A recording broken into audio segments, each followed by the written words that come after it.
بسم الله الرحمن الرحيم. اللهم صل وسلم وبارك على سيدنا محمد. أسعد الله أوقاتكم بكل خير ونور ورحمة وبركة من الله عز وجل. يمكنك أن تتحدث طويلا عن رغبتك في الجهاد، وعن نيتك في الالتزام بصلاة الفجر، وعن أمنيتك في حفظ القرآن الكريم، وعن عزمك على الصدقة كثيرا لو كنت غنيا. والناس لا يمكن أن يحكموا عليك إلا بظاهرك، ولكن الله سبحانه وتعالى يراك من الداخل، ينظر إلى قلبك عاريا من فنون الخطابة وحسن البلاغة وضجة الإعلام والبيانات، وعلى ما في قلبك سيعطيك.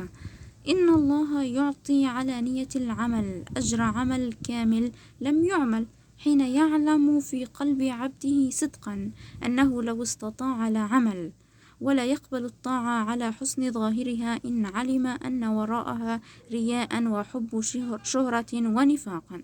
اللهم صل على سيدنا محمد. أعزائي المشاهدين، أصلح نواياكم، وأن النية مناطها قبول العمل. الإنسان إذا ربنا علم ما في بداخله من نية حسنة يؤجره على هذه النية حتى وإن لم يعمل هذا العمل، فما بالك وإذا عمل هذا العمل بعد أن نيته الصالحة والصادقة، بعيدا عن أني أنا أريد أن أعمل كذا لي أرائي، أو أني للشهرة لأن الناس يروا ذلك العمل.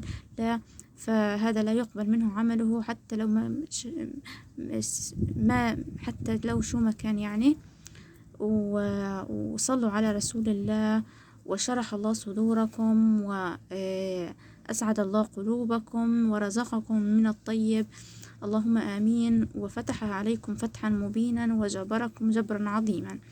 ولا تنسوا الصلاة على النبي والإكثار من الصلاة والسلام عليه بنية التوفيق والفرج والرزق والسعادة والجبر بإذن الله تعالى.